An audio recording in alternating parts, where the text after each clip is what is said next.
자, 오늘이 이제 스가랴서 14장 1절로 21절은 이제 스가랴 선지자를 통해서 마지막 예언하신 세상 끝날의 비밀입니다.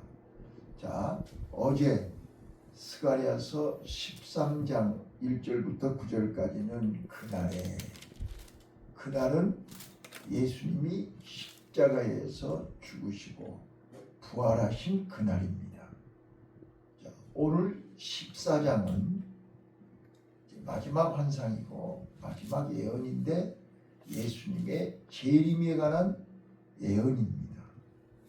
그래서 1절부터 5절까지는 예수님 재림 직전에 일어날 일들을 얘기합니다. 그래서 성도들에게 마지막 고난이 옵니다. 진짜와 가짜를 구분하기 위한 고난입니다.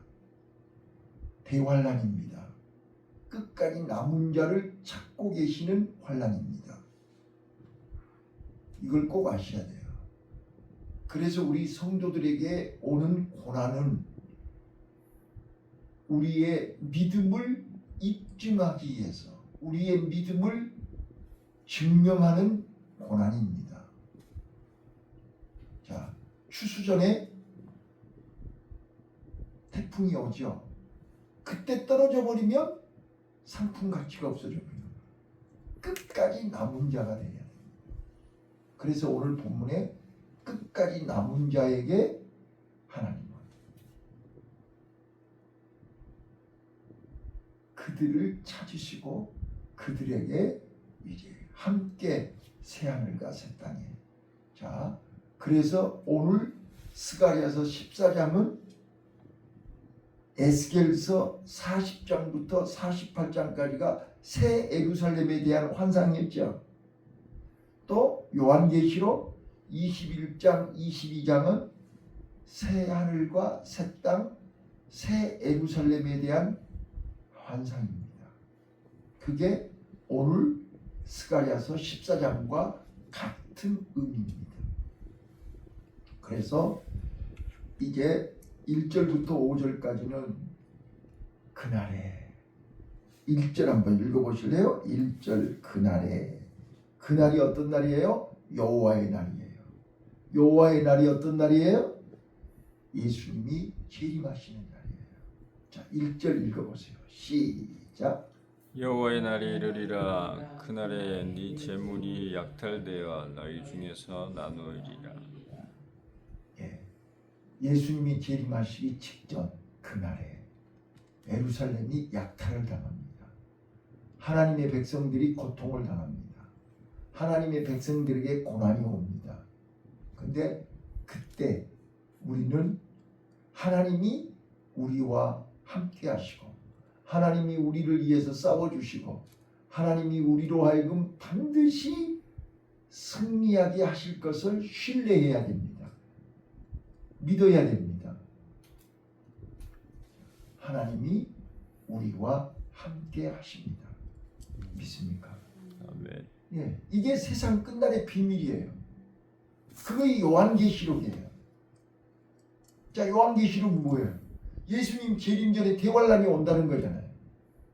근데 그 대환란에 3분의 1은 남잖아요. 어제 그랬잖아요. 어제 3분의 2는 다 망하고 3분의 1은 남는다고 그랬잖아요. 그래서 우리는 끝까지 3분의 1 남는 자가 되기 위해서 오늘 14장에서 어떻게 준비해야 되냐는 거예요. 자, 저는 오늘 세 가지 단어를 여러분에게 이 스가랴 선지자를 통해서 그날에 우리가 뭘 준비해야 되느냐. 자, 여기 8절 한번 읽어보세요. 자, 1절부터 5절까지는 재림 전에 고난이 오는 거고, 자, 그 고난을 끝까지 참고 견디면 8절에 예수님이 오셔서 예루살렘에 샘이 솟는다니까요. 어떤 샘이요? 영원히 가라지 않는 샘이라니까. 어제 얘기했잖아요. 자, 8절 읽어볼게요. 그날에 시작. 그날에 생수가 예루살렘에서 솟아나서 절반은 동해로 절반은 서해로 흐를 것이라. 여름에도 겨울에도 그러하리라. 예, 그날에 예루살렘에서 샘이 솟아난다니까요. 그동안 경험하지 못한, 그동안 피눈물을 흘리면서 참고 견디었던 나와 여러분에게 주님이 오셔서 눈물을 닦아주시고 메마른 갈급한 우리의 심령 속에 예루살렘에서 샘이 솟아나게 하시는, 이게 하나님의 약속이에요. 이 하나님을 신뢰해야 돼요. 그러면 이제 홀로 왕이 되시고 홀로 하나가 되시는 거예요. 예수님이 재림하셔서 천하를 다스리신다, 그 말이에요. 9절 읽어보세요. 그렇게 돼 있어요. 자, 9절 읽습니다. 시작. 여호와께서 천하의 왕이 되시니 그날에는 여호와께서 홀로 하나이실 것이요 그 이름이 홀로 하나이실 것이며. 네, 거기 그렇게 써졌잖아요. 홀로 천하를 다스리시는 왕이 되신다고요. 네, 자, 마지막입니다. 이제 그날에 21절이요. 이제 쭉 16절에 그 남은 자들이 이제 주님과 함께 예루살렘에서 장막 초막절을 지킬 것이다 그랬어요. 자, 16절 읽습니다. 시작. 예루살렘을 치러 왔던 열국 중에 남은 자가 해마다 올라와서 그 왕과 만군의 여호와께 숭배하며 초막절을 지킬 것이라. 예, 남은 자들이 예루살렘에 와서 하나님과 함께 초막절을 지킬 것이다. 자, 그래서 이제 마지막 21절에 보시면 그날에 그 새 예루살렘에는 가나안 사람들이 다시는 있지 아니하리라 이렇게 나와요. 자, 읽어보세요. 시작. 예루살렘과 유다의 모든 수치 21절이요. 시작. 예루살렘과 유다의 모든 수치 만군의 여호와의 성물이 될 것인즉 제사 드리는 자가 와서 이 수치를 취하여 그 가운데 고기를 삶으리라. 그날에는 만군의 여호와의 전에 가나안 사람이 다시 있지 아니하리라. 예. 그날에는 이제 죄와 저주 가운데 있는 사람들은 새 예루살렘에 다시는 있지 않아요. 왜요? 거기는 어두움이 없기 때문이에요. 빛이 있기 때문이에요. 자, 그래서 저는 그날을 준비합시다. 시작. 그날을 준비합시다. 어떻게 준비하실 거예요? 스가랴 선지자는 세 가지 단어를 우리에게 오늘 알려주시는 거예요. 자, 주님의 재림 전에 고난이 오고 환란이 오고, 우리 마태복음 24장에 주님 재림 직전에 처처의 재난과 기근과 전쟁과 뭐 많은 자연재해와 이 사람과 사람이 서로 원수가 되고 뭐 아무튼 많이 나와 있잖아요. 자, 스가랴 선지자도 얘기하는 거예요. 자, 예루살렘에 와서 다 빼앗고 죽이고 막 많은 억울한 일을 당할 것이다. 그러나 너희가 준비해야 될 것이 있어. 이런 일이 일어나거든 이제 주님 오실 날이 다 됐으니까 준비하라는 거잖아요. 뭘 준비해야 될까요? 한번 따라서 해보세요. 기억하세요. 기억합시다. 기억합시다. 자, 스가랴 이름이 뭐라고요? 하나님이 기억하신다니까요. 자, 스가랴서를 통해서 세상 끝날에 주님 재림을 준비하는 나와 여러분은 하나님을 기억하셔야 돼요. 하나님의 은혜를 기억하셔야 돼요. 하나님의 언약을 기억하셔야 돼요. 하나님의 말씀을 기억해야 돼요. 하나님의 약속을 기억해야 돼요. 잊어서는 안 돼요. 이게 우리가 해야 할 일이에요. 다른 건 다 잊어버려도 하나님의 은혜를 잊어서는 안 돼요. 그래서 은혜가 아니면 우리는 살 길이 없어요. 그런데 많은 사람들이 은혜를 잊고 산단 말이에요. 은혜를 잊어버리고, 어제 말씀드렸잖아요.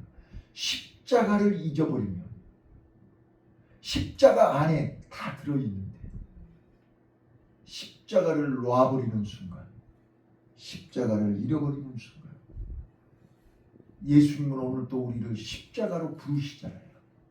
십자가 안에 죄와 허물이 다 씻어지는 거잖아요. 그리고 우리 모든 어두움과 거짓이, 죄악이 다 해결되는 거잖아요. 완전히 악한 것들이 다 결박되는 거잖아요. 그래서 십자가 앞으로 나아오라는 거잖아요. 그러면서 우리는 하나님의 언약, 하나님과 내가 하나가 되기 위해서 언약을 붙잡으라는 거잖아요. 그 언약이 이제 세상 끝날의 비밀이잖아요. 우리 말씀을 기억하십시다. 하나님의 약속을 기억하십시오. 하나님의 축복을 기억하십시오. 우리는 끝까지 남은 자가 되어야 됨을 잊어서는 안 돼요. 그래서 스가랴서를 마무리하면서 세상 끝날의 비밀을 알려주면서 제발 다른 건 다 잊어버려도 하나님의 은혜를 잊지 말아라. 하나님의 약속을 잊지 말아라. 내가 너를 찾고 있고 내가 너를 기대하고 있고 내가 너를 바라보고 있다는 사실을 기억해라. 네. 자, 오늘 기억하라는 말을 기억하세요. 두 번째입니다. 따라서 해보십시다. 회복하세요. 회복하세요. 회복하세요. 여러분, 오늘 스가랴 선지자는 나와 여러분에게 이 새벽에 간절히 부탁해요. 회복해요. 뭐를 회복해요? 내 삶의 중심에, 내 마음 중심에 하나님이 왕이 되라. 그 말이에요. 내 마음의 주인이 하나님이 되어라. 하나님이 아니고 내가 주인 자리에 앉아있는 순간 우리는 또 넘어지는 거예요. 또 풍랑이 보이는 거예요. 또 사람이 보이고 환경이 보이고 문제가 보이는 거예요. 예수님만 바라보는 순간 우리는 무리를 걸어갈 수 있어요. 그래서 내 믿음을 회복하시기를 바라요. 내 사명을 회복하시기를 바라요. 내 마음에, 내 마음 중심에 예수님이 계시면 주님이 주시는 이 물은 영원히 가라지 않는 물이 샘솟듯 솟아난다는 거예요. 예루살렘에 샘이 솟아난다고 그러지 않았어요. 예수 안에 있으면 샘이 솟아나요. 마르지 않는 샘이에요. 가라지 않는 샘이에요. 갈증이 없는 샘이에요.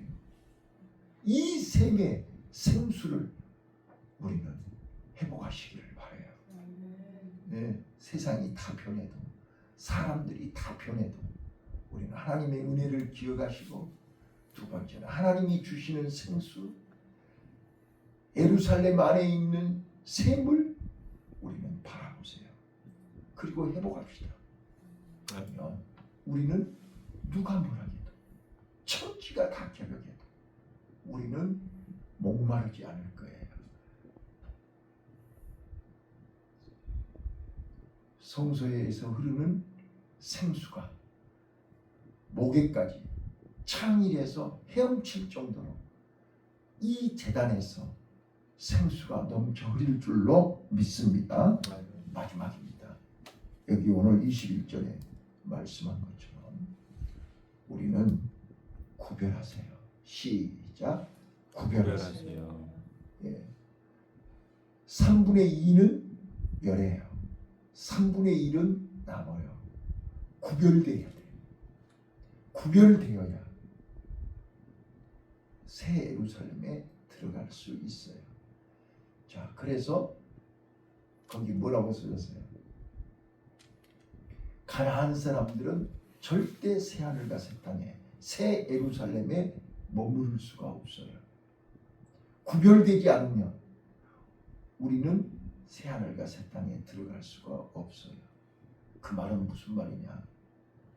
거기에 가서 장막절, 초막절을 지켜야 되기 때문에 그래요. 예배가 회복돼야 돼요. 예배는 삶이에요. 성결해야 돼요. 구별돼야 돼요. 거룩해야 돼요. 자, 우리 가정이 구별돼야 돼요. 우리 교회가 구별돼야 돼요. 우리 기업이, 우리 직장이, 내가 머무는 그곳이 구별돼야 돼요. 그래야 하나님이 거기서 역사하시죠. 저는 어제 저녁에 구청 연합 기도회에 이제 민선 9기가 새 출발하는데 공무원들의 정체성에 대해서 설교했어요. 마태복음 5장에 13절, 12절까지가 뭐예요? 팔복에 대해서 얘기하고 13절에 너희는 세상의 소금이 되라. 너희는 세상의 빛이 되라. 빛과 소금은 공무원들의 정체성이에요. 성도의 정체성이에요. 왜? 소금은 희생해야 돼요. 공무원은 자기가 희생해서 썩어지는 것, 부패, 부정부패, 이걸 막아야 되는 것이 소금이잖아요. 빛은요, 거짓, 어두움, 이걸 드러내는 게 빛이잖아요. 공무원들이 해야 할 일이 그거 아니에요? 부정부패를 막고 거짓과 권력 앞에서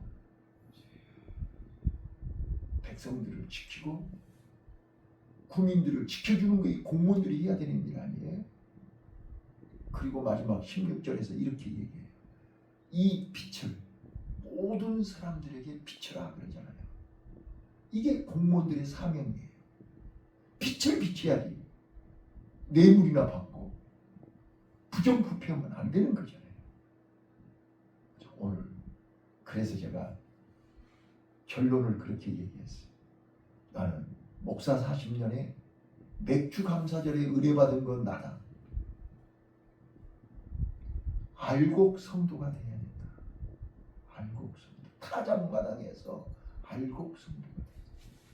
2026년 맥주 감사절에 내가 은혜 받은 것은 하나님 앞에 알곡 목사가 되고 알곡 성도가 되라고 하나님의 음성을 들었다 내가 그랬어요. 여러분들은 우리 동대문 구청 기독 성교회원들은 다 알곡 공무원들이 되라 그랬어요. 알곡이 돼야 되죠. 그래야 천국 곳간에 들어가는 거죠. 오늘 우리 새하늘과 새 땅에 주님 재림하실 때 우리 알곡 성도 되십시다. 오늘 우리요 하나님 앞에서 꼭 기억하시고 꼭 회복하시고 꼭 구별된 나와 여러분이 되시기를 예수님 이름으로 축원합니다. 아멘. 주님